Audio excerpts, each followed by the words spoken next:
hati kami Tuhan. Kami menyembah Engkau Allah pencipta langit dan bumi.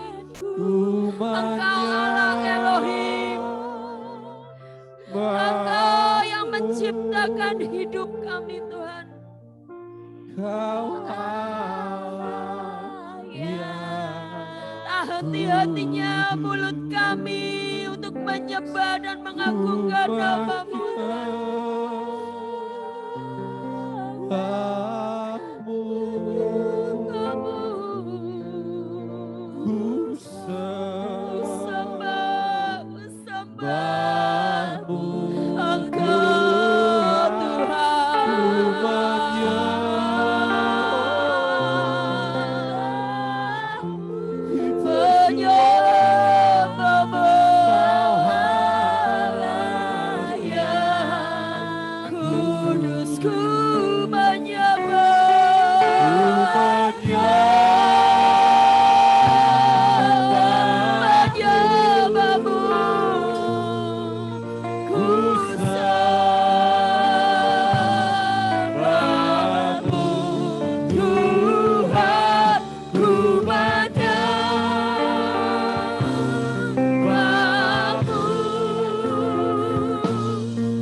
Menyembah-Mu Yesus Tuhan. Kau Allah dan Rajaku. Engkau Juru Selamat hidup kami Tuhan. Menyembah-Mu.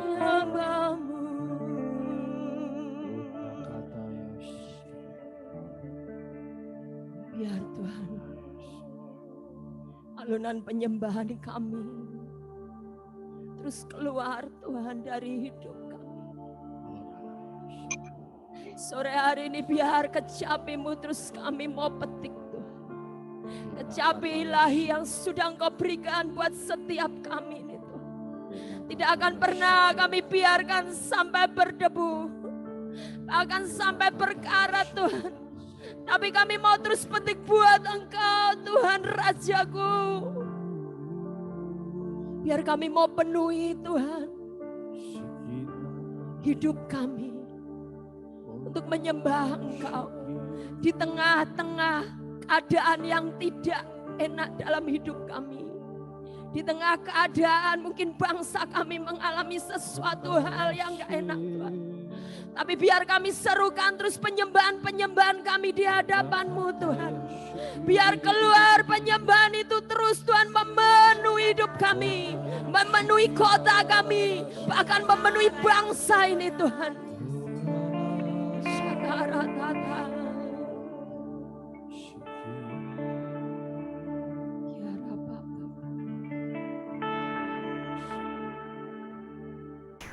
Taruh kecapi-Mu Tuhan di hati kami, di mulut kami.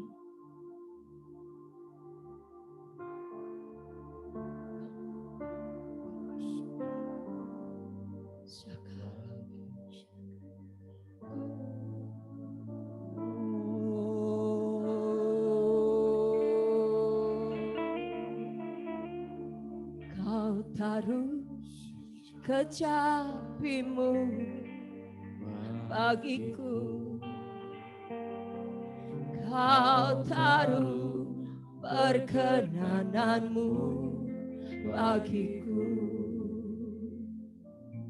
Kau taruh destiny besar bagiku, bersujud di hadapan tatamu.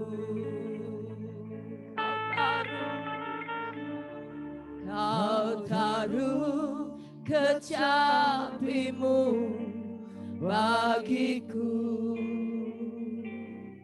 Kau taruh perkenanan-Mu bagiku, Kau taruh destiny besar bagiku, bersujud di hadapan tahta-Mu. Kau taruh di mulutku, Kau taruh di mulutku, nada-nada hasrat-Mu seperti gelombang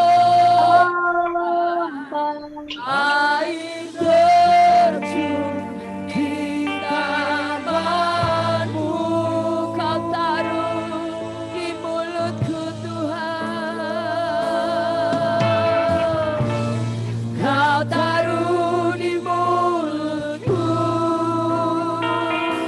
nada-nada hasrat-Mu seperti gelombang air terjun di taman-Mu.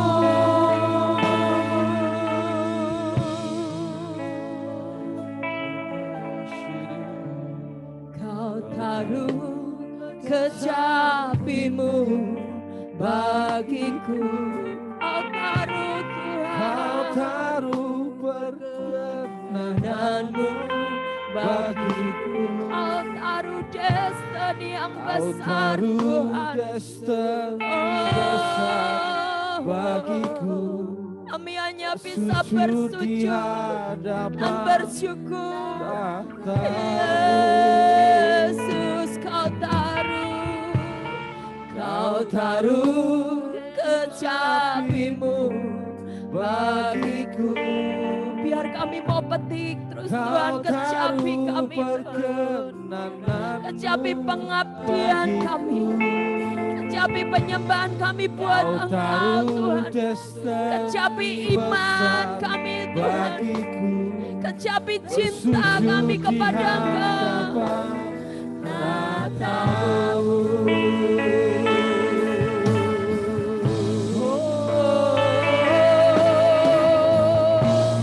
Kau taruh di mulutku nada-nada hasrat-Mu Tuhan, nada-nada hasrat seperti gelombang, oh yang bergelora air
kesejatian, berkenan tinggal tetap penyembahan.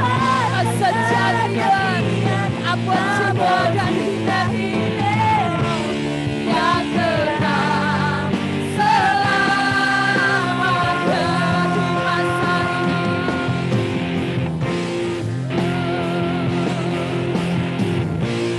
Di masa inilah ku ada dan diciptakan untuk mengakhiri semua dengan kebenaran, kepastian, kejayaan bagi rajaku di pesta kemuliaan di masa ini.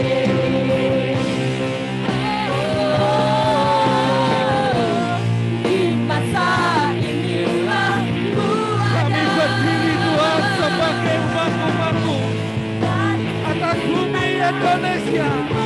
Kami bawa Tuhan setiap sekam hidup kami Tuhan, atas setiap provinsi, untuk kami naikkan di hadapan Sang Raja yang menjadi Tuhan atas alam semesta, atas semua yang ada di isinya Tuhan.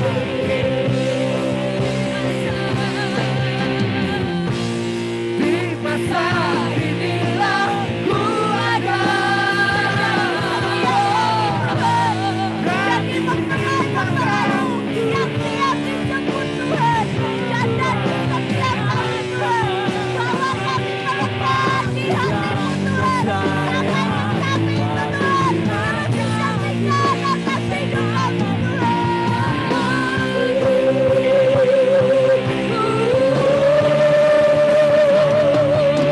bumi dan semuanya akan lenyap, hanya yang sejati dan berkenan tinggal tetap penyembahan kesejatian, abad cinta ini yang kekal selamanya.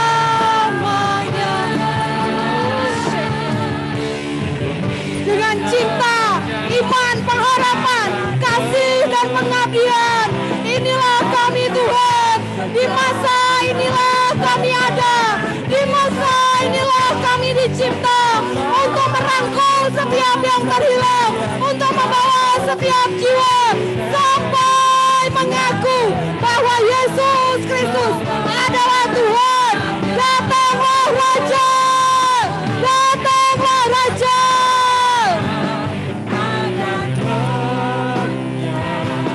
Hanya yang sejati dan berkenan tinggal tetap penyembahan kesejatian, abad cinta ini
pujian bagimu,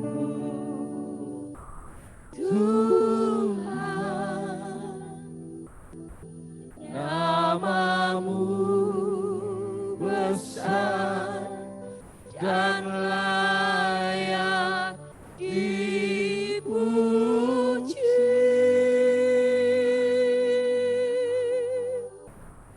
Nyanyi pujian bagimu, bagimu Tuhan. Kami berikan segala pujian kami, Pujian bagimu, hanya bagimu. Tuhan. Engkau yang layak Tuhan.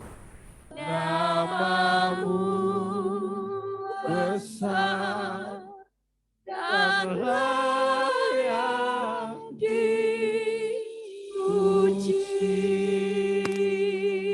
Nyanyi pujian, nyanyi pujian hanya bagimu, Yesus Tuhanku.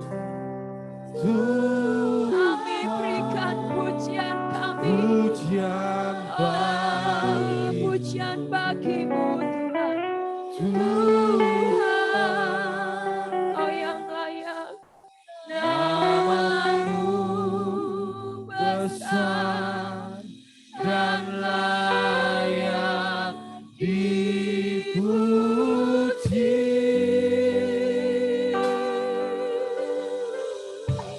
Nyanyi pujian bagimu, ya Tuhan. Segala pujian, pujian bagimu, segala pengagungan, Tuhan. segala kemuliaan hanya bagimu Besar dan layak dipuji.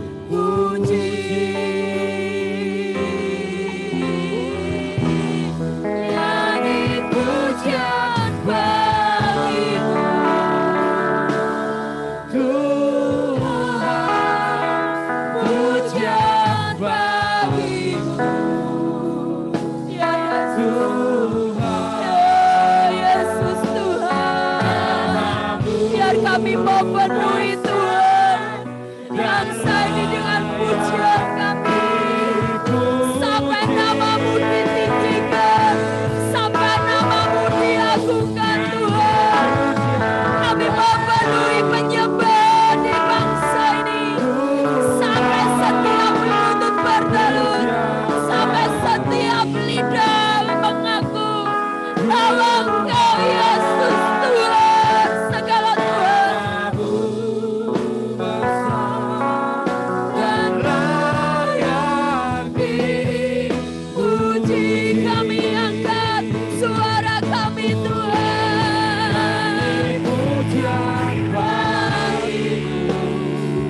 urapi setiap kami sekali lagi Tuhan. Beri kami telinga seorang murid untuk bisa mendengar apa yang guru kami sampaikan.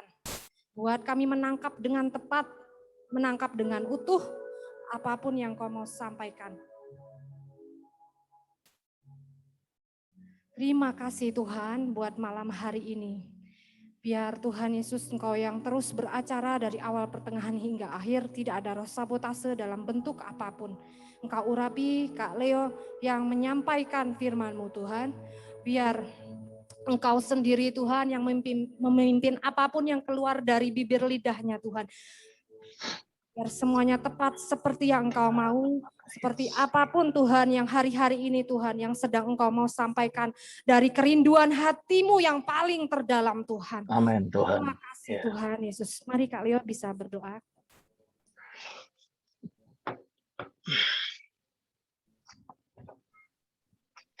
Kami ini orang-orang yang tidak akan pernah bisa mendekati, menghampiri Engkau kalau Engkau tidak mewahyukan diri-Mu untuk hidup kami Tuhan.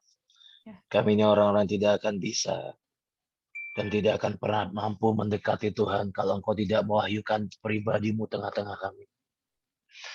Kami berdoa sore malam hari ini. Perkenalkan lagi pribadi-Mu untuk setiap kami. Perkenalkan bagian dari hati-Mu, dari sifat-Mu, dari sikap-Mu, dari semua tentang Tuhan untuk hidup kami. Supaya kami mengenal, supaya kami mengerti bagaimana kami harus bersikap, supaya kami tahu bagaimana kami harus melakukan, bagaimana kami harus men-set hati kami setiap kali kami datang di hadapan Tuhan. Hari ini sebelum kami mulai sharing malam hari ini, kami membawa kota dan bangsa kami yang nasib dan hidup matinya sedang ditentukan hari-hari ini. Kami membawa khusus hari di hadapan Tuhan. Ini pertemuan para penyembah, ini pertemuan orang-orang yang hidup kami adalah perantara antara Tuhan dengan manusia, antara surga. Dan ngerti bahwa orang ini tahu dan ngerti bahwa sebenarnya Tuhan lagi sedang mencoba untuk mempertontonkan bagian dari dirinya, satu ruangan yang cukup sakral, satu ruangan yang sangat intim tapi sakral, berbahaya, tapi juga menyenangkan dan menghidupkan di saat yang bersamaan. Sebuah area yang menurut saya, kenapa ada Tuhan coba mempertontonkan dan coba seperti ingin berkata ke semua orang bahwa nih loh, ada satu ruangan yang kamu dan aku, yang aku menunggumu di dalam sana. Dan yang aneh adalah waktu Yesus bicara tentang air hidup, dan kedua tentang penyembahan dalam roh dan kebenaran. Dan waktu murid-murid 12 muridnya datang dan Tuhan coba angkat bicara ke satu level yang bukan areanya mereka. Gitu. Tuhan itu sedang bicara areanya dia. Tempat dia tinggal, tempat dia hidup, tempat dia bergerak. Dan perempuan ini bisa bereaksi. Perempuan ini bereaksi, perempuan ini berespon. Sedangkan murid-muridnya waktu diajak bicara tentang roti hidup, mereka nggak nangkep. Yang mereka katakan gini, oh jangan-jangan, guru ngomong apa ya? Jangan-jangan tadi ada yang ngasih dia makan. Oh ya udah deh, nggak nangkep. Nah, saya mau bilang seperti ini. Ada satu titik di hidup teman-teman dan saya yang sangat menentukan semuanya, yaitu pengejaran. Yang di hidupmu apa yang kamu kejar apa itu yang akan kamu dapatkan. Sebelum saya lanjutkan ke ayat-ayat tertentu yang kita mau buka di beberapa menit depan ini. Waktu saya dikasih temanya Extreme Worshipper, pertanyaannya adalah seberapa jauh kamu mau jalan sama Tuhan? Saya lebih perjelas ya. Seberapa besar ruangan yang kamu akan beri buat Tuhan? Saya perjelas. Seberapa kamu mau kasih dari hidupmu untuk mendapatkan Tuhan?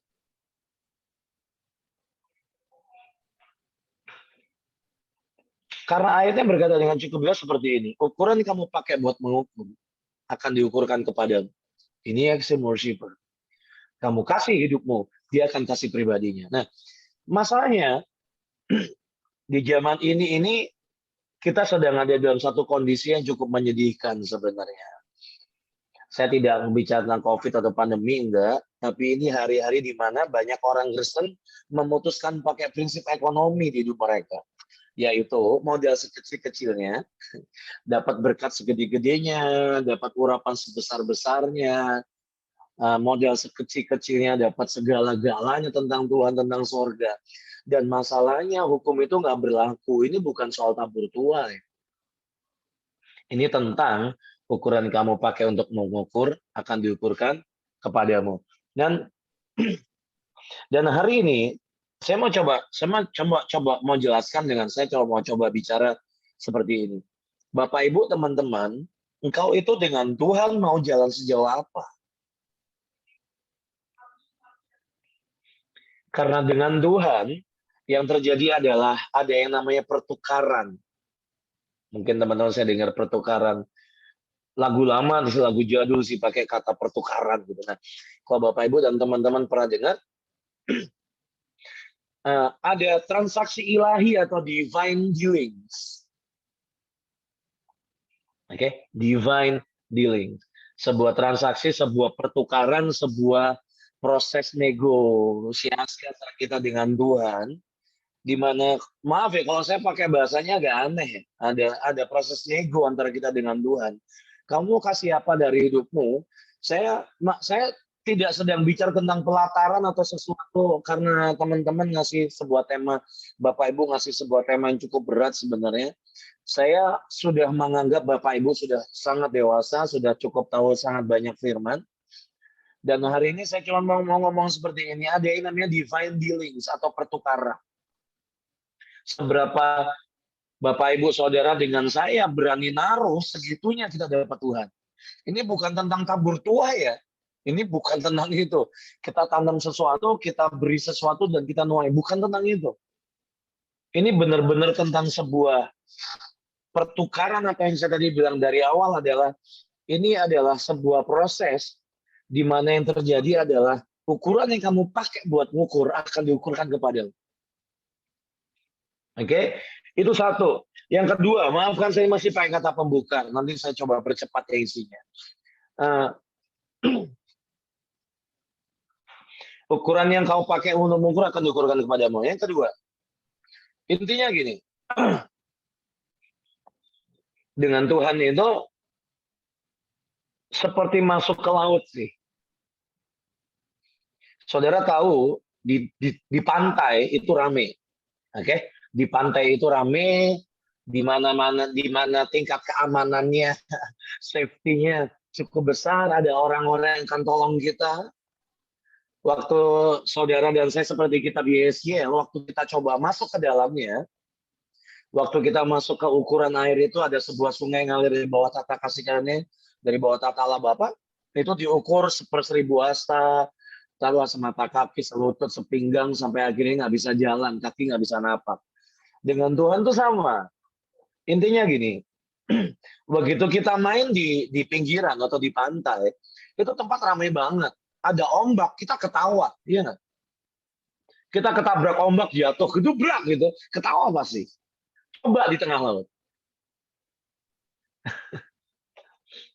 Begitu saudara dan saya ngalamin problem, begitu saudara dan saya kegoncang seperti hari ini kan, buat saya pandemi ini akan mengeluarkan siapa diri kita yang sesungguhnya, seluruh gereja Tuhan, anak-anak Tuhan di seluruh dunia. Dalaman kita ini apa? Itu akan keluar hari-hari ini. Dalamannya emas ya emas, dalamannya perak ya perak, dalamannya besi ya besi, dalamannya seng ya seng, dalamannya kayu atau bahkan jerami yang kena api. Tuh hilang, ya udah. Masalahnya, extreme worshiper adalah sebuah proses, sebuah kehidupan dari orang-orang yang memutuskan untuk berani mengambil resiko di hidup. Dan begitu Bapak Ibu dan teman-teman dan saya masuki area itu yang namanya kedalaman, begitu kaki kita sudah tidak bisa menginjak dasar sungai atau dasar laut itu, percayalah, hati dan hidup kita akan deg-degan. Oke, ketiga, saya mau Bapak Ibu dan saya sepakat penyembahan Tidak pernah tentang nyanyi atau nari atau main musik.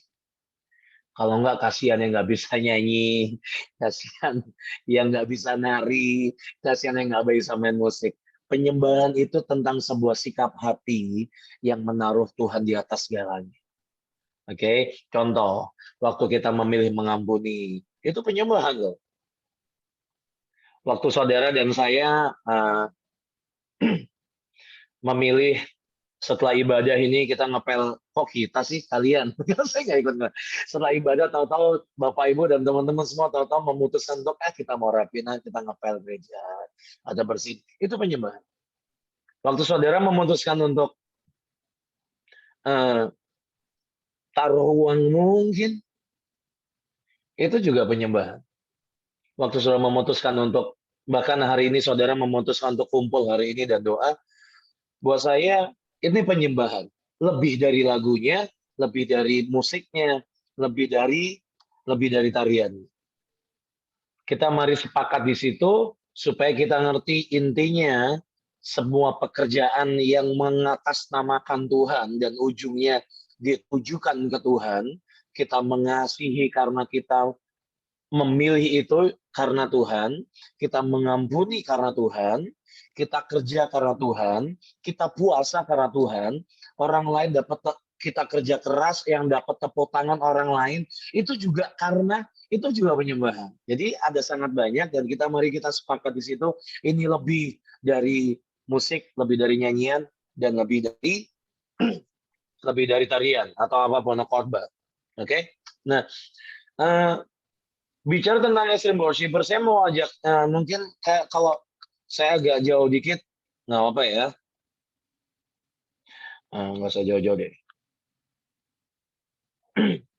Ada satu ayat di mana salah satunya sejujurnya ada satu titik tentang extreme worshiper itu adalah bahwa sejujurnya pengikutan akan Tuhan atau hidup seperti itu ada kehidupan yang beresiko. Contoh paling gampang, yuk kita buka di Yeremia 30 ayat 21. Ada satu ayat yang sejujurnya ini selalu jadi ayat yang selalu keluar setiap kali bicara tentang extreme worshiper. Yeremia 30 ayat 21 yang bagian B. Oke. Ayatnya agak nggak enak. Ayatnya berkata seperti ini, aku, Tuhan, akan membuat dia maju dan mendekat kepadaku. Sebab siapakah yang berani mempertaruhkan nyawanya untuk mendekat kepadaku, demikianlah firman Tuhan. Oke? Sebab siapakah yang berani mempertaruhkan nyawanya untuk mendekat kepadaku, demikianlah firman Tuhan. Ada beberapa terjemahan yang buat saya ini keren banget. Apakah di The Amplified bilangnya, siapakah yang punya keberanian dan punya kenekatan dengan inisiatifnya sendiri untuk mendekati Tuhan? Yang di ayat The Message bilang lebih luar biasa lagi. Adakah yang berani? Apakah ada seseorang yang dengan cukup berani dengan kemauannya sendiri untuk masuk hadirat Tuhan? To enter my presence uninvited, untuk masuk hadirat Tuhan tanpa diundang. Oke? Untuk masuk hadirat Tuhan tanpa diundang. Kalau Bapak Ibu mau hal yang paling sederhana untuk menggambarkan semua, mari buka di Esther. Ini kisah tentang orang yang menurut saya ini adalah orang yang benar-benar extreme worshiper.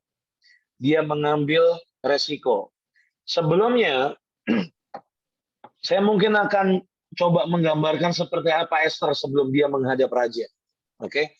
Seperti apa Esther sebelum dia menghadap raja. Saya ingin Bapak Ibu menyadari bahwa dari kecil sampai momen itu, Esther itu adalah orang yang hidupnya selalu disetir atau didrive atau keputusan yang dia buat adalah hasil dari dorongan orang. Apa yang dia lakukan adalah selalu dari dorongan orang lain. Kalau Bapak Ibu baca, dia ini ikut Mordekai di umur yang masih kecil, masih muda, masih remaja, dia ikut karena papa mamanya meninggal di tengah perang atau pokoknya saya tengah perang atau karena setahu saya karena perang. Dan begitu aku ikut Mordekai, hidupnya ada selalu karena bayang-bayang Mordekai. Pamannya ini ikut, suruh itu ikut. Menurut saya dari zaman papa mamanya juga dia lakukan hal yang sama. Sampai kalau Bapak Ibu baca, waktu hari itu di malam dia menghadap raja, Sida itu si Hegai, itu juga dia untuk pakai sesuatu, perhiasan atau apapun untuk dia bawa atau dia pakai di hadapan raja malam itu. Itu pun itu karena saran dari Hegai. Dan hari itu kalau Bapak Ibu baca kisah sebelum ini, Esra 3, Esra 4, di mana orang Yahudi, orang Ibrani, orang Israel ini diancam hukuman mati.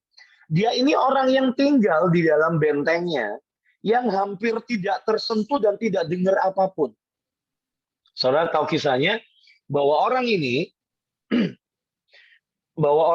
sedang diam, bahwa Esra ini sedang diam di benteng Susan.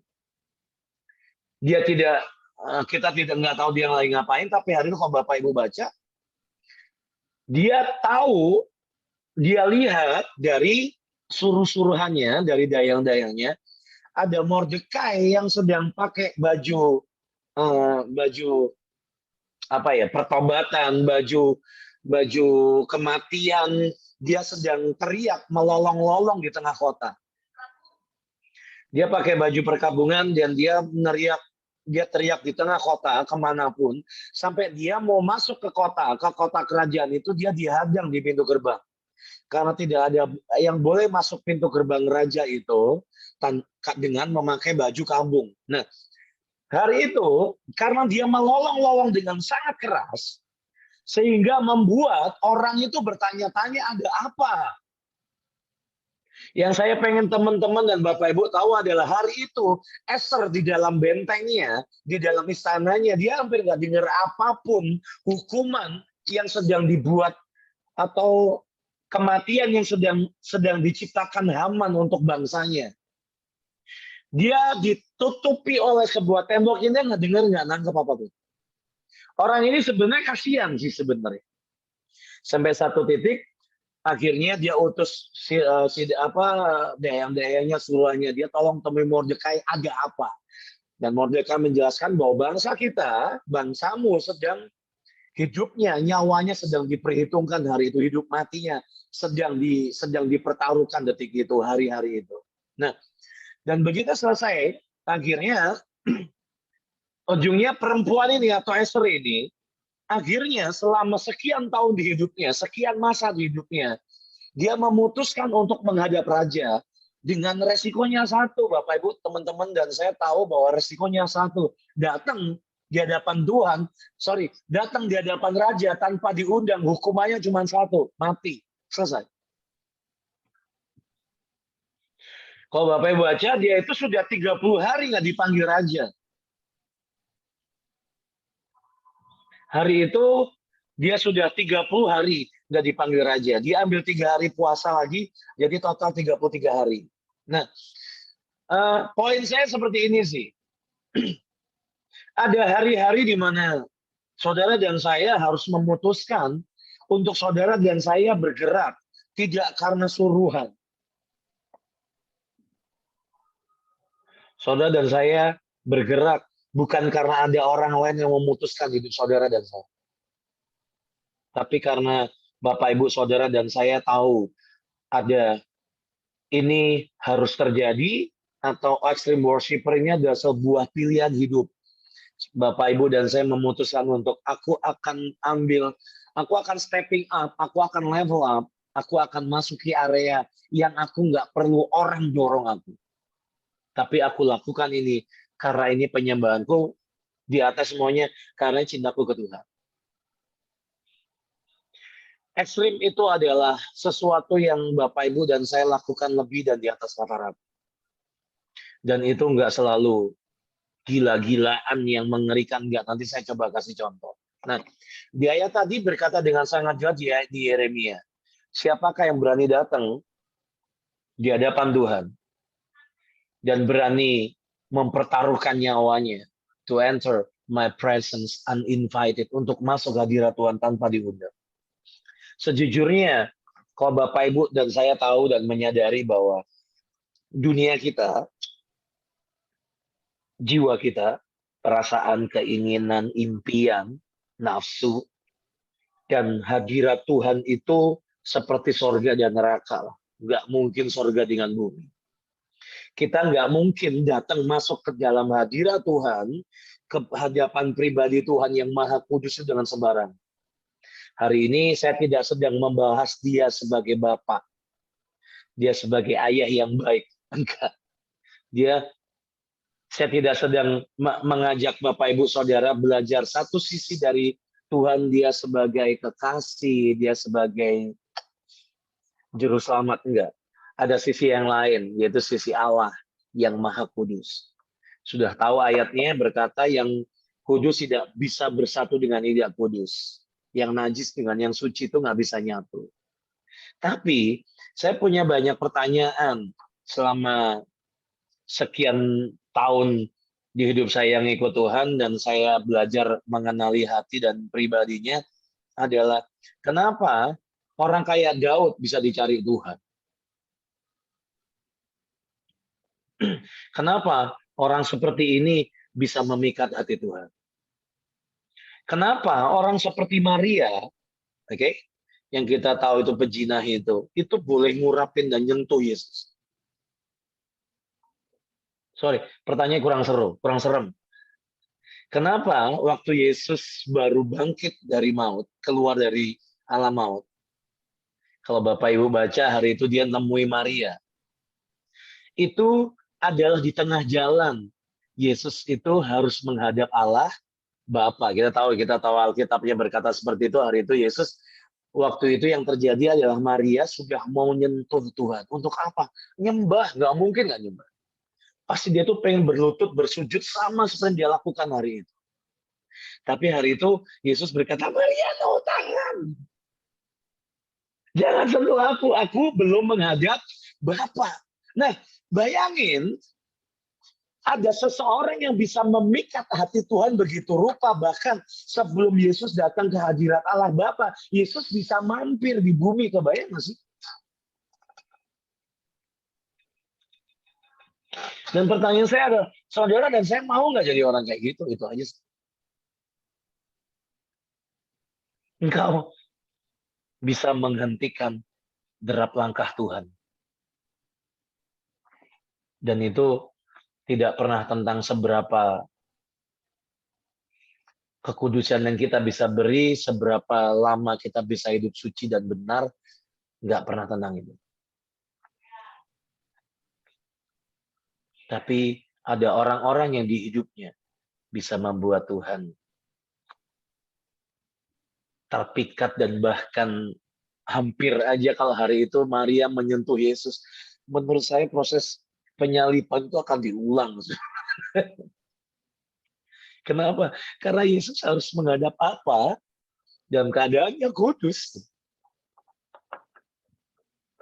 Tapi kenapa di tengah jalan Tuhan berhenti? Kalau bukan karena ada orang-orang tertentu yang menarik hati. Saya akan coba baca 2 kisah secepat-cepatnya.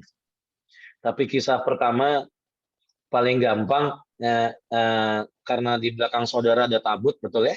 Di mimbar, di mesbah saudara ada tabut. Paling gampang begini. Bapak Ibu tahu nggak sih esensi atau inti dari hadirat Tuhan yang sesungguhnya? Kenapa di kemah suci, di kemahnya Musa, di bait suci di kemahnya Daud, dan di bait sucinya Salomo, Bapak Ibu tahu ada pelataran, ada ruang kudus, ada ruang Maha Kudus. Dan Tuhan ada di ruang Maha Kudus. Dan di ruang Maha Kudus ada apa? Ada tabut. Ada Ark of Covenant. Tapi yang kalau Bapak Ibu baca, kenapa esensinya itu apa? Kata Ark of Covenant itu Bapak Ibu tahu kata lainnya adalah pakai kata mercy seat. tahta kasih karunia. Intinya gini, untuk mengerti Tuhan, untuk mengerti hadirat Tuhan, untuk menjadi seorang penyembah yang saudara dan saya harus punya pertama kali adalah ngerti mercy. Karena inti dari hadirat Tuhan adalah mercy seat. Tuhan bertata di mercy seat. Artinya, saudara dan saya harus tahu yang namanya mercy. Harus tahu yang namanya grace. Artinya pengampunan. Kalau kita nggak pernah ngerasa jelek, kalau kita nggak pernah ngerasa cacat, kalau kita selalu ngerasa baik-baik aja, untuk ngerti mercy itu akan susah. Kita akan datang dengan kepala dongak kok. Kita akan mendekat ke tabut itu yang di mesbah, di mimbar, soal di tempat ibadah kita ini, kita akan datang dengan kepala dongak, sambil bercanda-bercanda, sambil cuek aja gitu. Buat saya bukan tentang ini, kita tidak sedang menyembah itu, tapi buat saya yang terutama adalah ngerti mercy, bahwa inti dan pusat dari semuanya adalah mercy. Oke, ada satu kisah terakhir yang mau tutup dengan ini. Ada satu hal dari namanya Daud yang menurut saya kenapa orang ini begitu powerful sekali, dan ada orang yang seperti saya tadi bilang, ada orang-orang yang bisa menyentuh hati Tuhan begitu rupa. Saya loncat-loncat catatan saya karena saya lihat ada sesuatu yang berbeda yang saudara punya, dan saya sedang doakan dan beradaptasi dengan itu, apa yang saudara, karena saya lihat hati saudara itu luar biasa sejujurnya. Tadi saya sejujurnya, maafkan saya ya, saya mau ngaku dosa aja dari tadi saya tahan, dan saya sebenarnya agak pakai kata agak lagi. Saya tadi sejujurnya underestimate sejujurnya. Ini paling mungkin akan pertemuan Zoom biasa dengan lihat muka gitu kan. Muka yang beberapa cuma ada gambar hitam-hitamnya ini gitu, tapi ternyata ibadah buat saya dan saudara ngasih penyembahannya kayak gitu buat saya. Kalian membuat saya malu hari ini. Terima kasih. Terima kasih sudah membuat saya malu. Mari buka di 2 Samuel 12.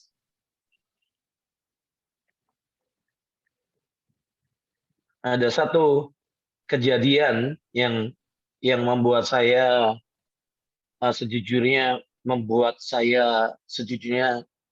hati saya nggak tahan sih Bapak Ibu tiap kali baca kisah ini. Di 2 Samuel 12, Bapak Ibu tahulah kisahnya itu tentang kejatuhan Daud. Semua tahulah tentang kejatuhannya dengan Batsheba. Dan Bapak Ibu tahu, hari itu ada sebuah kutuk. Ada sebuah kutuk, tapi juga konsekuensi dari dosa yang dibuat oleh Daud. Oke, ada konsekuensinya, ada harga yang harus dibayar, ada. Oke, kalau harga yang harus dibayar, menurut saya kata-kata itu terlalu baik. Mungkin lebih tepatnya karena ini hasil dari dosa, jadi lebih tepat ini konsekuensi dari perbuatan Daud. Oke, mari buka di 2 Samuel 12 ayat 7. Kemudian berkatalah Nathan kepada Daud, engkau orang itu, beginilah firman Tuhan Allah Israel, akulah yang mengurapi engkau menjadi raja atas Israel, dan akulah yang melepaskan engkau dari tangan Saul. Telah kuberikan isi rumah Tuhanmu kepadamu, dan istri-istri Tuhanmu ke dalam pangkuanmu. Aku telah memberikan kepadamu kaum Israel dan Yehuda, dan seandainya itu belum cukup, tentu kutambah lagi ini dan itu kepadamu. Oke? Mengapa? 9. Mengapa engkau menghina Tuhan dengan melakukan apa yang jadi matanya? Uria orang Heti itu kau biarkan ditewaskan dengan pedang. Istrinya kau ambil menjadi istrimu, dan dia sendiri telah kau biarkan dibunuh oleh pedang Bani Amon. 10. Ini kalau menurut saya nggak akan ada orang yang mau ini. Menurut saya nggak akan ada yang mau, percaya. Oleh sebab itu, pedang tidak akan menyingkir dari keturunanmu sampai selamanya. Karena engkau telah menghina siapa? Tuhan, dan mengambil istri Uria orang Heti itu untuk menjadi istrimu. 11, beginilah firman Tuhan. Bahwasanya malapetaka akan kutimpakan ke atasmu yang datang dari kaum keluargamu sendiri. Aku akan mengambil istri-istrimu di depan matamu dan memberikannya kepada orang lain. Orang itu akan tidur dengan istri-istrimu di siang hari. Sebab engkau telah melakukannya secara tersembunyi. Tetapi Aku akan melakukan hal itu di depan seluruh Israel secara terang-terangan. 13, mari baca reaksinya Daud. Lalu berkatalah Daud kepada Nathan, aku sudah berdosa kepada Tuhan. Dan Nathan berkata kepada Daud, Tuhan telah menjauhkan dosamu itu. Engkau tidak akan mati. Oke? Engkau tidak akan mati. Dari semua urutan dan list konsekuensi dan dosa dan semua hukuman itu, satu yang dihapus Tuhan. Engkau tidak akan mati. 14, walaupun demikian, karena engkau dengan perbuatan itu telah sangat menista Tuhan, pastilah anak yang lahir bagimu itu akan mati. Kemudian pergilah Nathan ke rumahnya, dan Tuhan menulai anak yang dilahirkan bekas istri Uria bagi Daud, sehingga sakit. Lalu Daud memohon kepada Allah oleh karena anak itu, ia berpuasa dengan tekun, dan apabila ia masuk ke dalam semalam-malaman, ia berbaring ke tanah. Saya lanjut aja ya. 18, pada hari yang ke-7 matilah anak itu, dan pegawai-pegawai Daud takut memberitahukan kepadanya bahwa anak itu sudah mati. Sebab ya saudara tahu kisahnya. Oke? Dan ayat 19, ketika Daud melihat bahwa pegawai-pegawainya berbisik-bisik, mengertilah ia bahwa anak itu sudah mati. Lalu Daud bertanya kepada pegawai-pegawainya, sudah mati ke anak itu? Jawab mereka sudah. Ayat 20 yang saya mau ajak saudara semua baca. Lalu Daud bangun dari lantai. Oke, ia mandi dan berurap dan bertukar pakaian. Ia masuk ke dalam rumah Tuhan dan sujud menyembah. Kata sujud menyembah, Bapak Ibu garis bawah, itu yang sangat penting. Sesudah itu pulanglah ia ke rumahnya, dan atas permintaannya dihidangkannya kepadanya roti, lalu ia makan. Nah, prinsipnya saya mau cerita seperti ini. Ada seorang seperti Daud yang waktu dia berbuat dosa, waktu dia tahu ada sebuah hukuman dan konsekuensi bagi dosanya, pertanyaan saya di hati saya adalah pertanyaan saya ke Tuhan yang saya nanti di surga pengen ngobrol banyak sama Daud. Kenapa engkau tidak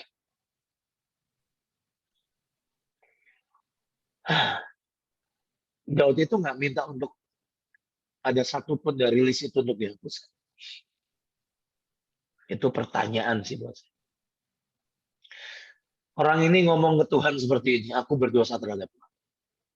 Dan hari itu kalau saudara baca, dia tidak minta satupun dari list hukuman itu yang dihapuskan.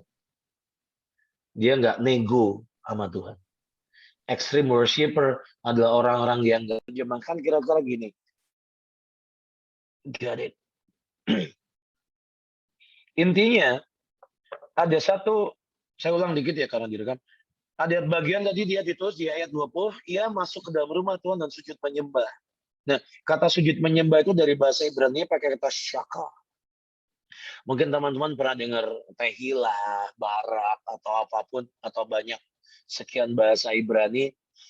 Tapi ada satu di sini khusus pakai kata syaka, yang artinya bukan cuma to bow down to honor. Tapi artinya, arti kata syaka itu anehnya adalah, aku menyembahmu, dan aku membiarkan engkau melakukan apapun di hidup. Atau engkau berhak lakukan apapun di hidupku. Apapun. Ngerti arti apapun nggak? Positif, negatif, whatever. Apapun, aku menyembahmu. Buat saya, ini satu sikap yang entah kalau ada kata yang lebih tinggi dari ekstrim, mungkin silahkan pakai itu.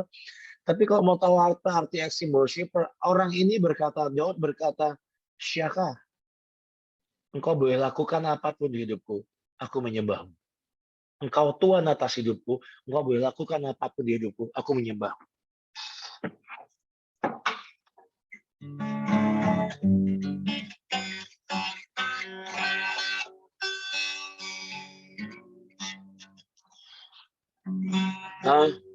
Kalau Bapak Ibu mau tahu kata syaka itu, hidup ini ku letakkan pada mesra-Mu ya Tuhan. Jadilah padaku seperti yang Kau ingini.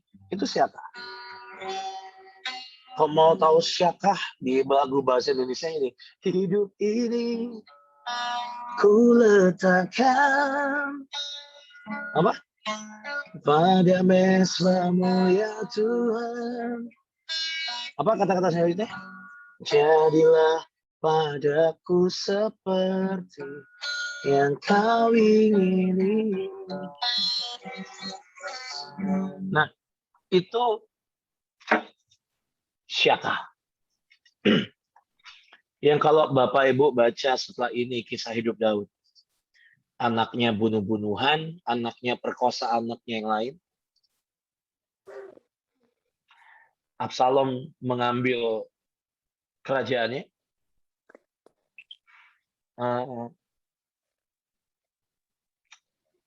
Istri dan gundik-gundiknya Daud diperkosa di atas Sotoh tempat yang sama waktu Daud jatuh. Hari itu juga dia buat perhitungan di bangsa Israel yang sampai mati dibunuh 70.000 orang. Bapak Ibu, sebagai seorang pemimpin, kalau saudara kita tahu rasanya jadi seorang pemimpin atau seorang gembala, dan ada satu dari jemaatmu atau pasukanmu yang meninggal karena kesalahan, itu ngebekas di sini. Dan Daud hari itu kehilangan 70.000 orang. Hari itu hidupnya, setelah hari itu dia hidupnya berantakan sekali. Tapi kalau Bapak Ibu tahu hari itu dia, waktu dia dengar itu, dia cuma berkata, "Syaka, kau boleh lakukan apapun di hidupku. Aku menyembahmu." Saya nggak tahu lagi harus menerjemahkan extreme worshiper itu seperti apa. Tapi ini area tempat orang yang mau mencintai Tuhan gila-gila. Kalau saudara baca apakah Daud mati gitu karena patah hati, ya enggak. Kalau mau saudara pikir, jadi ikut Tuhan harus sesengsara itu. Yang sengsara apa sih? Daging kok. Mungkin saya kan lebih kasih contoh. Saya ini punya anak murid, Bapak Ibu. Anak murid yang ya sekarang dia memutuskan untuk meninggalkan pergi dari Mahnaim dan diutus ke Papua, ke Timika sana. Ini anak WL, ya mungkin Bapak Ibu pernah tahu Obaja ya, teman-teman tahu yang namanya Obaja. Orang ini luar biasa sih. Dari orang yang biasa banget, saya waktu dia minta untuk saya muridkan, ikut saya sejujurnya ogah gitu, karena suaranya jelek gitu. Suara jelek, tambah juga nggak ada bener-benernya. Ya nggak pinter gitu. Sejujurnya nggak pinter. Saya tahu dia anak nggak pinter, dari dulu hobinya cuma satu, main bola. Tapi satu hari anak ini karena saya nggak tahu harus buat apa di hidupnya, dia memutuskan ada beberapa hal cukup ekstrim di hidupnya dia lakukan. Saudara tahu bahwa anak-anak muda sekarang itu kecintaannya dengan mie instan itu kayak jodoh gitu. Hidup tanpa Indomie itu kayak susah gitu. Anak-anak ini karena saking hidupnya di kos-kosan, di rumah kontrakan, ya makanya Indomie. Tapi satu hari dia pernah ngomong gini, saya memutuskan saya mau puasa Indomie, Kak. Oke. Berapa lama? 1 tahun. 1 tahun. Oke, silakan. Kalau pas kami pergi ke daerah, kami pergi ke provinsi, ke pedalaman, saudara tahulah makanan terbaik di gunung, makanan terbaik di lautan, makanan terbaik di hutan, di pedalaman Papua, Sulawesi, Kalimantan, tetap mie instan the best. Dan hari itu dia cuman melongo kreatif. Dan saya tahu ada makan yang lain, tapi anak ini saya tahu kecintaannya dengan mie instan begitu rupa. Dan hari itu dia memutuskan, enggak, Kak, saya mau puasa 1 tahun. Mungkin cuman Indomie, tapi 1 tahun. Selesai? Enggak. Perpindahan tahun lalu itu dia ngomong gini, Kak, saya mau minta izin. Izin apa lagi? Saya mau lanjutkan puasa Indomie saya. Berapa lama? 1 tahun lagi, Kak. 2 tahun. Sampai hari itu saya kasihan, Bapak Ibu lihat mukanya itu kasihan banget waktu kita sama-sama pergi. Saya lupa ke Papua atau ke mana saya lupa. Saya ngomong kita lagi masak mie instan. Saya datangin dia, sini. Kenapa, Kak? Nih makan. Loh, kan aku puasa. Nanti aku tanggung jawab ke Tuhan. Mukamu kasihan. Cukuplah korbanmu selama sekian tahun ini. Dia puasa. Habis itu setelah itu dia lanjut puasa lagi. Kedua, anak ini lakukan hal yang cukup luar biasa sih. Dia dengan teman-temannya, dengan tim dia, karena dia ikut musik, tapi dia juga ikut nari juga, ini yang dia lakukan. Hari itu kami lagi mau kasih persembahan tarian, judulnya tarian Hineni. Dan mereka udah sepakat, dia dengan anak-anak muda yang lain ini, untuk tanda Hineni kita ngapain ya? Yang mereka lakukan adalah mereka memutuskan untuk nata sepatu dan sandal, dan juga ngelapin dengan lap basah atau tisu basah seluruh sandal dan sepatu jemaat yang datang. Di kami itu paling jelek orang datang itu 1.300 ibadah, paling dikit. Oke, dan karena dari berbagai kalangan, Bapak Ibu, teman-teman bisa bayangkan aromanya itu luar biasa. Dan dia lakukan itu 1 minggu, 2 minggu pertama. 1 minggu pertama itu yang ikut banyak, belasan orang. Setelah 2 minggu tinggal 3 orang, 2 orang. Dan sampai dia tinggal dia sendiri, sampai kira-kira 7 bulan. Tiap kali dia lagi nggak jadwal WL, dia akan lari ke bawah. Dia ambil lap, dia akan tata semua sekian 1000 sekian ratus sandal dan sepatu jemaat, ditata rapi, dilapin. Dan kalau saudara pikir ini tentang memberi nyawamu buat Tuhan, enggak. Bahkan hal yang paling sederhana. Hari-hari ini anak diangkat begitu rupa. Urapannya, pinternya, bisa bawa khotbah. Ini anak terakhir KKR bareng saya di Tanah Karo di Sumatera sana, kira-kira kami layani sekarang 16 hampir 17.000 orang KKR.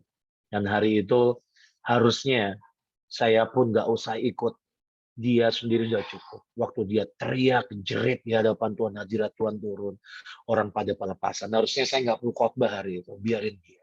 Kenapa? Udah cukup. Kekuatannya meningkat dengan sangat luar biasa. Dan hari-hari ini setelah dia diangkat begitu rupa, jadi hamba Tuhan, jadi seorang pengkhotbah dan pemimpin pujian yang terkenal, khususnya di anak muda. Jadi acara umum pun dia juga pemimpin pujian.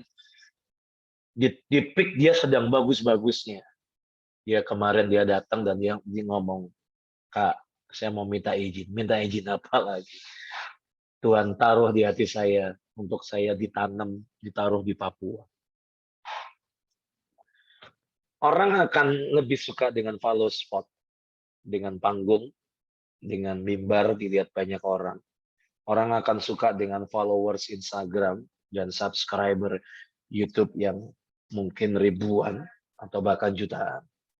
Tapi ada orang-orang tertentu yang memutuskan cari panggung dan mengubahnya menjadi mesbah. Dia memutuskan untuk ke sana. Dia ada di Asgard. So, Asgard itu Asmat. Asmat itu kira-kira 12 jam dari Timika. Dia buka gereja, dia buka pelayanan di sana dengan teman-teman di sana, dan saudara tahu dia juga kerja nyari udang, nyari ikan. Saudara tahu dia kerja dengan siapa? Di Indonesia itu ada 3 perusahaan eksportir udang terbesar, dan dia kerja dengan salah satu. Sambil cari udang, sambil pelayanan, sambil bangun pasukan, bangun gereja. Sementara kakaknya ini di sini bersama saudara kita lagi Zoom. Di sana nggak bisa Zoom. Ada bisa ngobrol Zoom sama udang. Ngobrol. Buat saya kemarin saya ngomong ke dia gini, ya kamu sukses membuat saya malu. Saya tahu saya punya sangat banyak tanggung jawab di sini, orang-orang harus dilahirkan kembali terus-menerus. Saya juga punya tanggung jawab. Nah, saya karena saya mengadopsi provinsi Papua, mungkin setelah PPKM berakhir, saya akan berangkat ke Papua dan mulai bangun beberapa hal. Salah satunya ada 3 sekolah yang akan dibangun. Kalau saudara nanya, Leo, takut nggak mulai seperti itu? Saya ini mencintai Tuhan. Buat saya lebih pengen lihat dia senyum daripada lihat dia sedih. Saya cuma pengen meneruskan apa yang para pemimpin saya sudah mulai. Saya pengen apa yang para pemimpin saya punya, saya punya. Kalau saudara tanya, tegang nggak? Takut nggak? Uang dari mana? Gaji gimana? Udahlah urusan Tuhan. Tapi kalau tahu ada satu tempat di tempat kami yang di Nabire, di pinggiran Nabire, 1 jam dari situ, itu umurnya udah 180-an. Itu ada 3 tempat, rata-rata udah 150, 160, 170. Itu dan ada satu tempat yang anaknya 200-an. Itu masih sekitar 6-7 jam dari Nabire, itu hampir perbatasan masuk ke Kaimana, Papua Barat. Saudara tahu ada jiwa-jiwa yang sedang nunggu sih. Kalau saudara pikir extreme worshiper itu tentang lakukan seperti yang Daud lakukan, menurut saya nggak ada yang mampu kayak gitu. Ngasih nyawa kayak Tuhan Yesus, menurut saya nggak ada yang mampu. Tapi saudara dan saya bisa mulai dengan puasa Indomie, atau saudara kesukaanmu, mainanmu apa, persembahkan di hadapan Tuhan, mulai dari situ. Tujuannya cuma satu, ada pertukaran seperti yang kita bilang dari yang saya cerita dari awal. Ukuran yang saudara dan saya pakai buat mengukur itu akan diukurkan kepada kita. Kita mengukur Tuhan sebesar apa, segitulah Tuhan akan mengukur kita. Yang ini sudah nggak berlaku prinsip ekonomi. Modal sekecil-kecilnya dapat Tuhan sebesar-besarnya. Nggak bisa, saudara. Tuhan butuh ruangan lebih besar hidup saudara dan saya. Sekali lagi saya mau tutup dengan kata syaka. Aku menyembahmu dan aku berkata, engkau boleh lakukan apapun di hidupku. Apapun. Literally, sesungguhnya. Apapun. Itu worship, itu extreme worship. Terima kasih. Tuhan Yesus berkati. Terima kasih Kak. Sama-sama. Saudara-saudara, ini kita membuka pertanyaan yang di Zoom mungkin bisa lewat chat atau langsung di-on-kan mikrofonnya. Kak Leo, ini ada pertanyaan dari luar kota. Bagaimana mengatasi kebekuan di roh? Sudah coba nyembah, deklarasi, dan lain-lain, tapi masih beku rasanya. Beku itu bukan di roh, beku itu di hati. Beku itu di jiwa. Sesungguhnya kayak hubungan aja sih, sejujurnya kayak hubungan. Waktu saudara dan saya memutuskan gini, di tengah setelah KKR, hati kita akan nyala begitu rupa. Oke, sampai sekian waktu ya kayak Coca-Cola lah. Ada gigit, ada ngegigit gitu. Dan begitu nyala, itu ya memang itu passion gitu. Tapi yang menentukan itu bisa tahan lama atau enggak adalah ada satu bagian dari perjalanan dengan Tuhan atau hidup dengan Dia yang namanya pengabdian. Yang ini, pengabdian ini tidak ditentukan kamu lagi rasa sesuatu atau enggak, saudara saya sedang baik-baik saja atau enggak, kita siap atau enggak, kita sedang top perform lagi, sedang berimannya atau enggak, waktu saudara nyembah, ya nyembah. Tapi nggak bisa rasa apa-apa. Gimana caranya? Kau bisa berkata, Bapak Ibu dan saya bisa berkata ke diri kita sendiri dan berkata, aku memutuskan. Karena aku ini air cucian kaki, seperti zaman Yesus berkawinan di tanah, aku akan memberikan anggur yang terbaik sampai akhir hidup. Ujungnya keputusan. Meskipun nanti saudara harus cari tahu kamu itu beku karena apa. Harus cari tahu. Tapi mencintai itu kau akan ngejar. Makanya saya sempat bicara pengejaran itu penting. Kalau saudara berhenti dengan pengejaran, ya akan berhenti. Dengan Tuhan akan berhenti. Kita akan stuck. Dan seringkali salah satu yang membuat kebekuan itu adalah karena kita nggak mau melakukan sesuatu yang ekstrim. Cari sesuatu yang akan menjebolkan hatimu. Cari sesuatu yang akan membuat hatimu remuk, bahkan kasih yang lebih, kasih yang selama ini saudara dan saya nggak pernah berikan itu, tahu-tahu akan jebol sendiri. Begitu kira-kira. Terima kasih Kak, ini ada pertanyaan lagi dari Abel Wonosobo. Pengen tahu caranya Kak Leo terus mempertahankan cinta mula-mula. Lalu bagaimana caranya Kak Leo terus mengingat bahwa Kak Leo itu sangat mencintai Tuhan.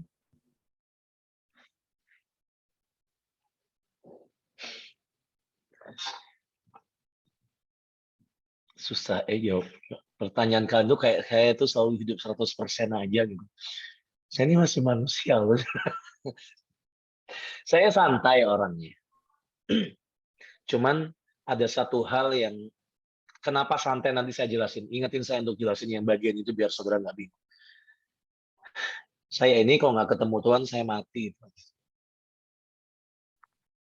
Saya ini kalau nggak ketemu Tuhan, saya akan jadi binatang, itu aja. Kenapa saya ini punya sangat banyak kelemahan, saya menyadari saya punya sangat banyak kekurangan. Tapi di sisi yang sama, saya harus berdiri sebagai seorang perantara, sebagai seorang pemimpin pujian, sebagai seorang imam.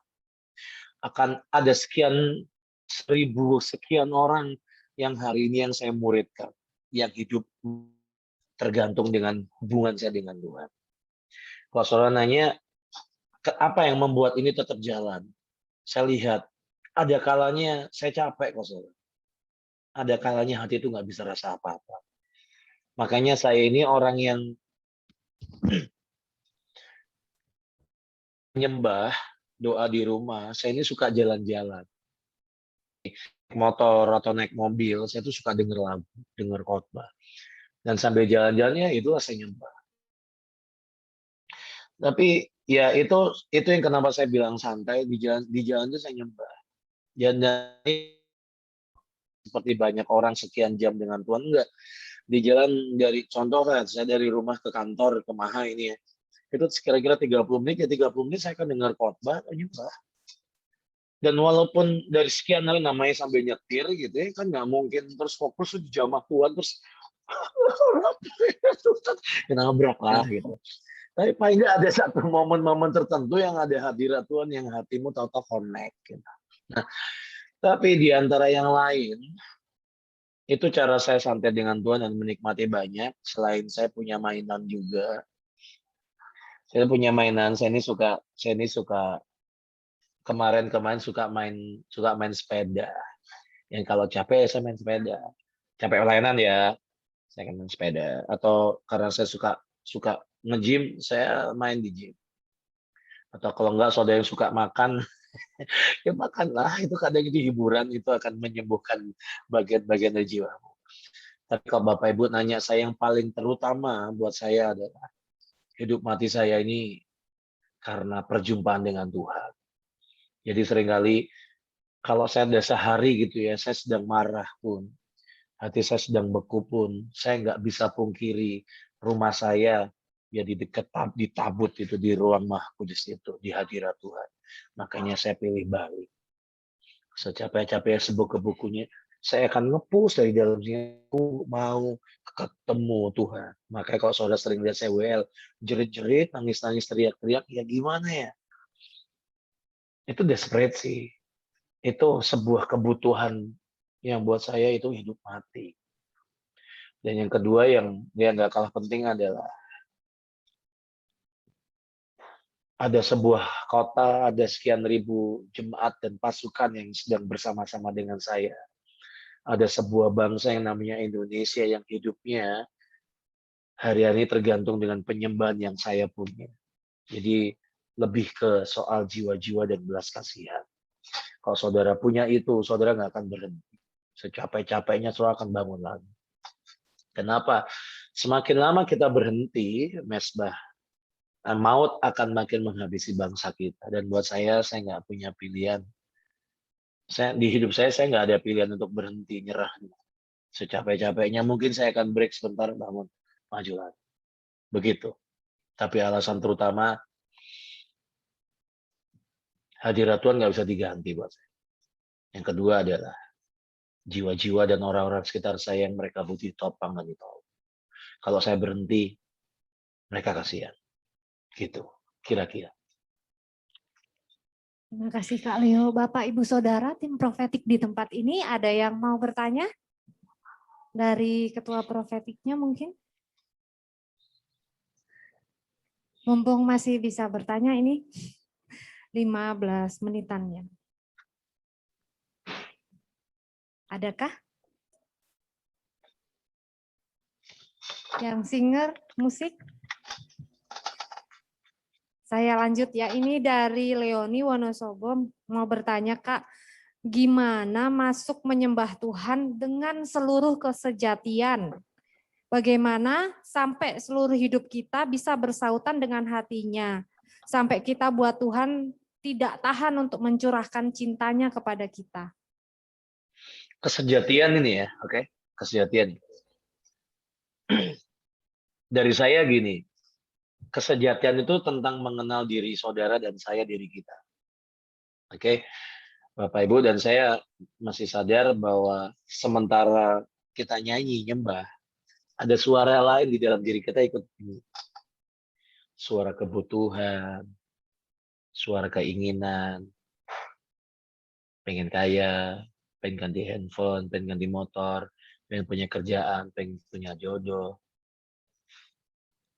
pengen dicintai, pengen diperhatikan, dan semua itu suara. Nah, bagaimana caranya bisa sejati dan mencurahkan semuanya? Saya cuma mau ngomong ke Bapak Ibu bicara seperti ini. Boleh nggak sekarang, nanti deh pulang selesai ibadah ini, Bapak Ibu bisa nggak tulis semua suara, noise yang saudara kenali dari dirimu. Ini bukan soal kelemahan ya, oke? Tulis kelemahan, saudara kan bisa nulis 10, 20, 50, 70 kelemahan. Tapi bisa nggak engkau mengenali suara dari dirimu? Dagingmu tuh sedang pengen apa? Jiwamu tuh sedang pengen apa? Perasaanmu sedang pengen apa? Dan kau karena itu tuh bunyi di hadapan Tuhan. Contohnya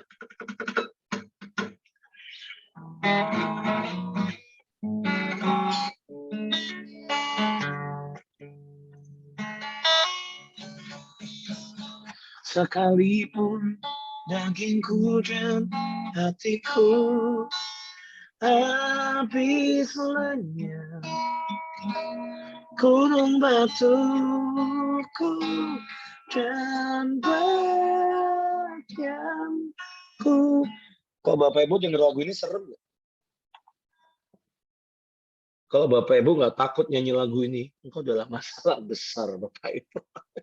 Kenapa? Karena lagunya bilang sekalipun dagingku dan hatiku, hati dan daging habis lenyap.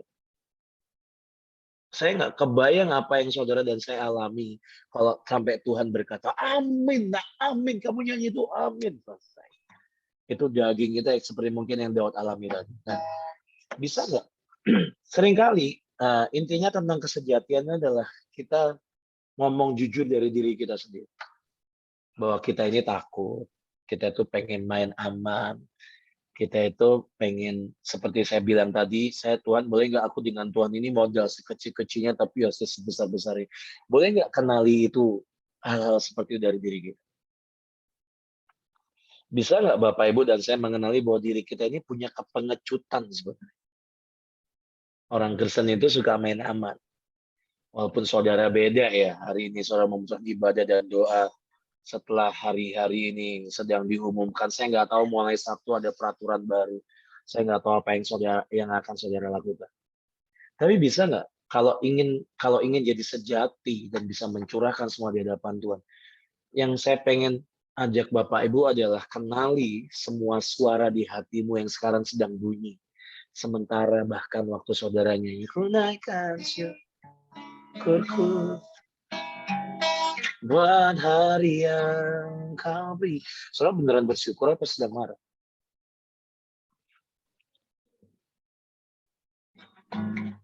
Selain kau tiada yang lain ada padaku di surga.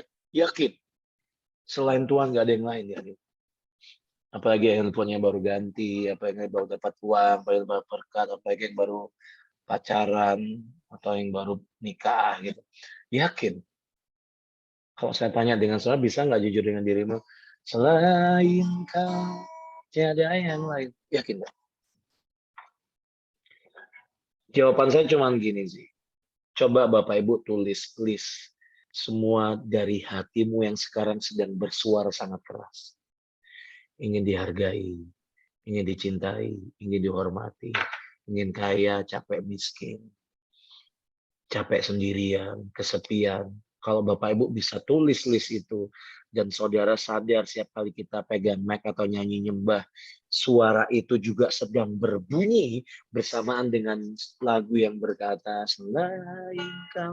Bapak Ibu nyanyi lagu apa aja, suara itu akan bunyi juga.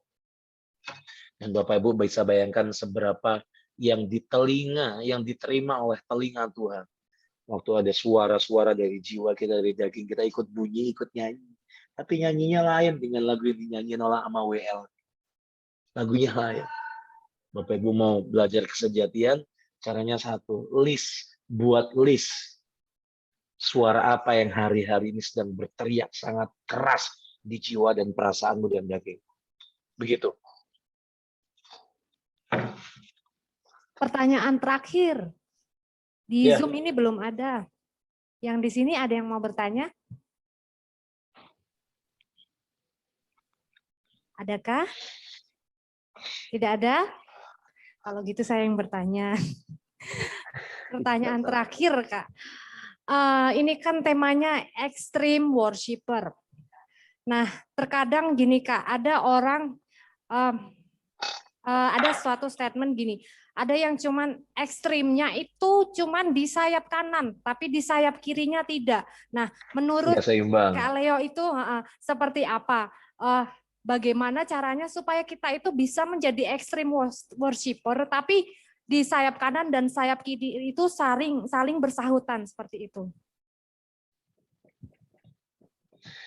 Oke, ini saya sedang coba kerjakan di hidup anak-anak muda di tempat kami sih sebenarnya. Karena kebanyakan dari mereka kalau udah pelayanan, contohnya ekstrim ini ya, ini menurut saya Bapak Ibu akan lebih setuju. Contohnya kalau udah pelayanan, terus pulang malam-malam, pulang ke rumah suruh nyuci piring nggak mau, gitu, sekolah berantakan, gitu kan. Saya mungkin akan perjelas dengan cara seperti ini. Mari belajar seimbang, kenali tugas dan panggilan Bapak Ibu dan teman-teman semua yang terutama. Contoh sederhananya, kalau kamu seorang pelajar, kalau kamu seorang bapak, seorang pekerja, seorang bisnis, atau seorang istri, atau seorang mahasiswa, Bapak Ibu punya tanggung jawab, itu adalah urusan yang kelihatan, yang di daging yang harus beres. Nah, saya cuman pertanyaan ini jawabannya maksimalkan saya karena tiap orang akan tuntutannya beda-beda, oke? Tiap orang akan tuntutannya berbeda-beda. Tapi kalau dari saya yang paling mudah adalah, boleh nggak Bapak Ibu ditulis di hidup saudara, mulai tulis contohnya apa hal yang paling urgent atau hal yang paling jadi tanggung jawab terbesarmu. Supaya begitu kita berurusan dengan dunia rohani, kita nggak jadi batu sandungan. Tapi berarti karena yang satu itu seorang WL yang sangat diurapi tapi nilainya jeblok, harus itu kamu nggak boleh WL dulu, kamu di grounded ya, di disiplin, kamu harus beresin sekolahmu dulu. Ya kamu akan mematikan hatinya juga gitu. Tapi buat saya pertanyaan ini butuh kedewasaan dari masing-masing saudara dan saya untuk berani jujur dengan diri masing-masing. Caranya adalah jadilah seimbang. Contoh, cara paling gampang begini, begitu Bapak Ibu masuk pagar rumah, begitu Bapak Ibu masuk pintu rumah, gitu loh. Jadilah seorang ayah, jadilah seorang ibu, jadilah seorang. Jangan jadi pendeta, jangan jadi penari. Ngerti maksud saya? Jangan jadi pendoa gitu. Dalam tanda kutip ya, di rumah bukan berarti nggak berdoa. Jangan kamu di rumah masuk sebagai pendoa gitu. Begitu kamu masuk rumah, berfungsilah sebagai seorang ibu, berfungsilah sebagai seorang ayah, berfungsilah sebagai seorang anak. Nah, kalau Bapak Ibu di rumah, di gereja, pemimpinnya ibunya gitu ya. Ibu pendetanya itu adalah ibu gembalanya. Ya jangan di situ nanti sang bapak jadi suami.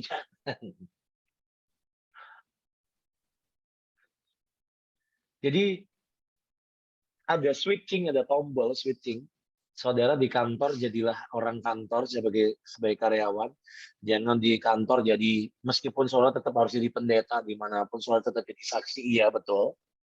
Tapi jangan terus saudara sebagai seorang di gereja, saudara seorang pemimpin, di kantor engkau seorang karyawan, terus karena saya ini pemimpin di gereja saya, ya itu di gerejamu kamu pemimpin, di kantor kamu tetap harus jadi karyawan atau sebagai hamba.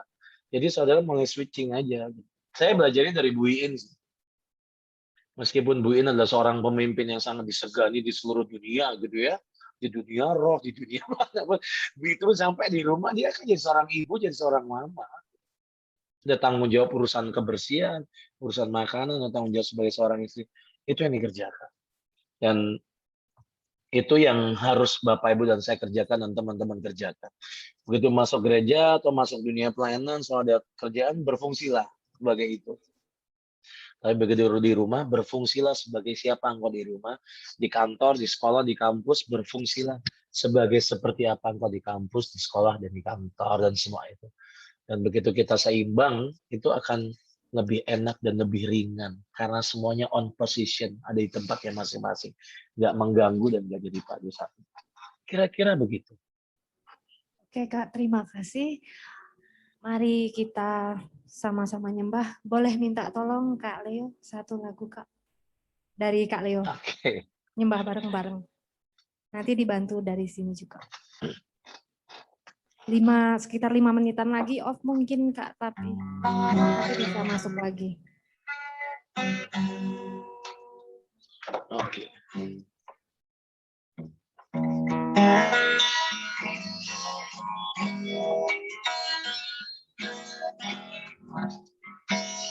Ya Tuhan, sekali lagi ini kami datang di hadapan Tuhan, di dalam nama Tuhan Yesus. Secara lapakaya sekiri biara. Mari Tuhan, biara bakaya sekiri biara. Mari Tuhan, mari Tuhan, mari Tuhan, mari Tuhan, mari Tuhan. Ya Tuhan, mari angkat tangan sama-sama. Kita masuk Sabda suci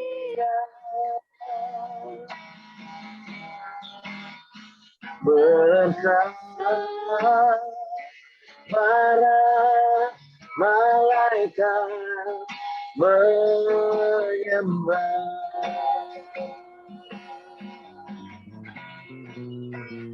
Mari Tuhan, Tuhan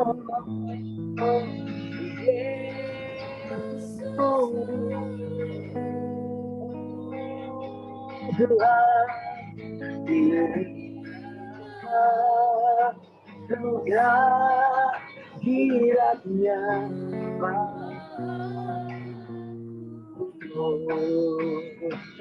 lagi kita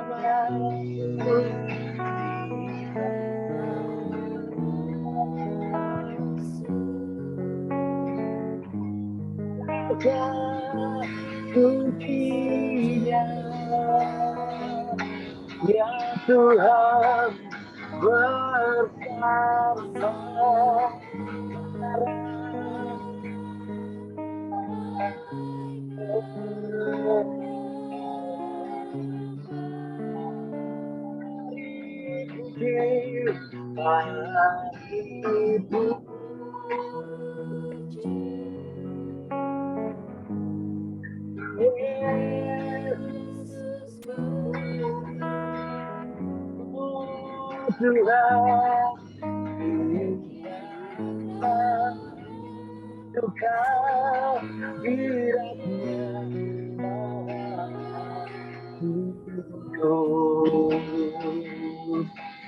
Mari kita bisa pribadi dikatakan, oh God, I worship. Oh God, I worship you. Oh God, I worship you. Be glorified and magnified.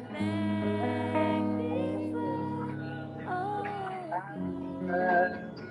You.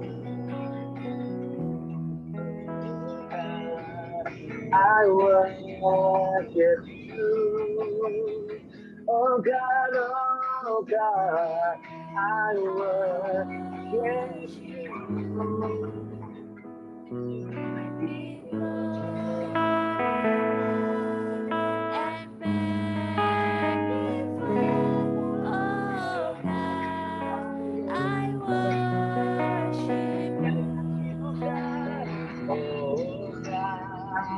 I worship you, oh God, I worship you. Sambil ditambah satu kolat.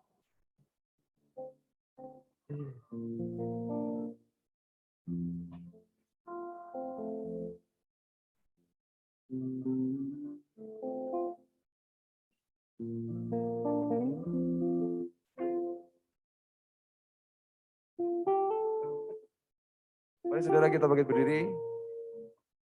Saudara diberkati malam hari ini. Yang diberkati lambaikan tangan. Terima kasih Kak Leo sudah mengisi pertemuan tim profetik di Wonosobo malam hari ini. Jangan bosan-bosan ya Kak Leo ya. Nanti kapan datang lagi ke Terima sini ya? kasih banyak. Datang ke sini beneran, nanti bukan sambil cuma lewat. hanya Zoom. Iya siap, harus itu Pak. Oke, yuk kita satukan hati, kita mau selesaikan semuanya, kita persembahkan kepada Tuhan.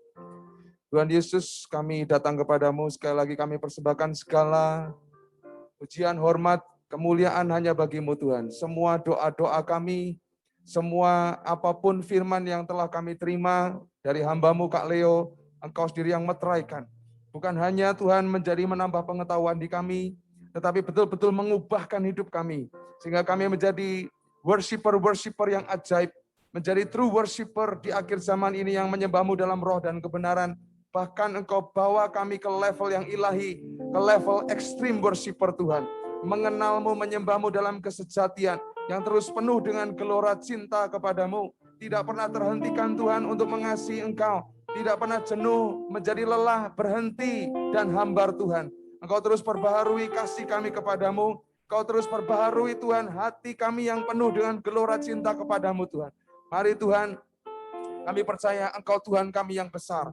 Engkau tidak melihat gereja di tempat yang mungkin menurut pandangan manusia kecil, kota yang kecil.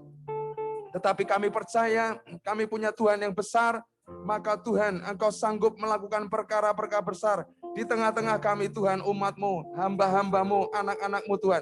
Pasukan-pasukan penyembah-Mu Tuhan, tim profetik Wonosobo ini Tuhan. Kami berdoa biarlah pengurapan yang daripada-Mu turun atas setiap kami. Terus memperlengkapi kami di hari-hari ke depan. Hari-hari yang tidak semakin mudah ini Tuhan. Supaya kami muncul sebagai terang. Sebagai terang-Mu, sebagai garam-Mu Tuhan. Untuk kami mempermuliakan nama-Mu. Kami menjadi kesaksian bagi banyak jiwa-jiwa untuk memenangkan mereka Tuhan. Kami berdiri buat kota kami Tuhan. Kami mengusahakan kesejahteraan buat kota kami. Tuhan terus impartasikan apa yang sudah Engkau berikan kepada hamba-Mu, Kak Leo Tuhan. Malam hari ini Kau juga impartasikan buat setiap kami. Sehingga kami menjadi penyembah-penyembah-Mu yang memikat hati-Mu, yang mendapatkan perkenanan yang spesial yang daripada-Mu Tuhan. Terima kasih Tuhan Yesus, terima kasih Tuhan. Dan sebentar saat kami pulang, kami percaya Engkau telah memperbaharui roh kami, jiwa kami Tuhan.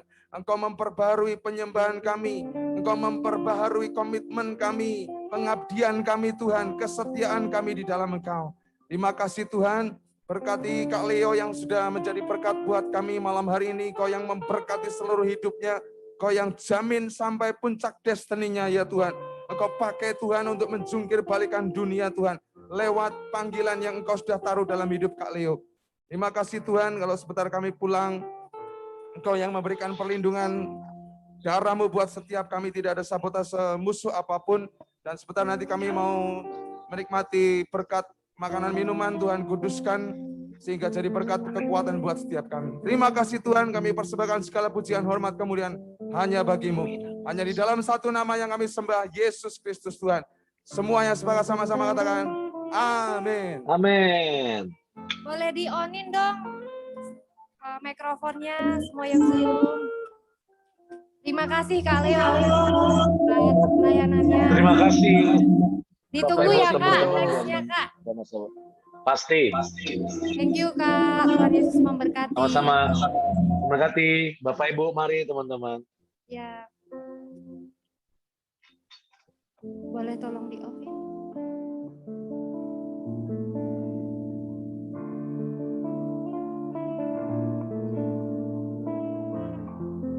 Terima kasih.